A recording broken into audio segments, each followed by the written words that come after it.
Hello to everyone, welcome to my channel beauty tips. चूंटी और टिड्डा। एक चूंटी थी, वो कहीं जा रही थी। रास्ते में एक टिड्डा मिला। टिड्डा कहने लगा, चूंटी बहन जरा रुक जाओ। चूंटी रुकी, पूछने लगी, क्या बात है? टिड्डे ने कहा, मीठी मीठी हवा चल रही है, आओ बाग में खेलें। चूंटी ने कहा, मैं कैसे खेलूं, मुझे दाने इकट्ठे करते हैं।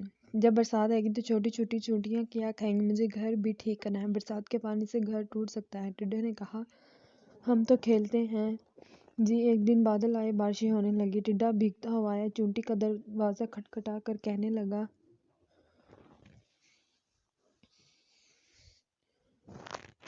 चूंटी बहन, मुझे भी अपने घर में थोड़ी सी जगह दे दो, मैं बड़ी तरह भीग गया हूँ। जब तक बारिश रहेगी इस वक्त तक यहाँ रहूँगा, फिर चला जाऊँगा। चूंटी बोली, भाई टिड्डे, तुमने सारा साल काम नहीं किया, तुमने अपना घर नहीं बनाया, मुश्किल वक्त के लिए कुछ अनाज भी जमा करके नहीं रखा, जहाँ मैं तुम्हारी मदद नहीं कर सकती। जो सुस्ती करे उसकी सजा यही है। टिड्डा गड़गड़ाया, चूंटी बहन इस बार माफ़ कर दो, आगे से मेहनत क्या करूँगा। चूंटी ने टिड्डे को चावल के कुछ दाने देने कहने लगी, लो खा लो, लेकिन मेरे घर में तुम्हारे लिए कोई जगह नहीं। टिड्डा रोती शक्ल लिए हुए चला गया।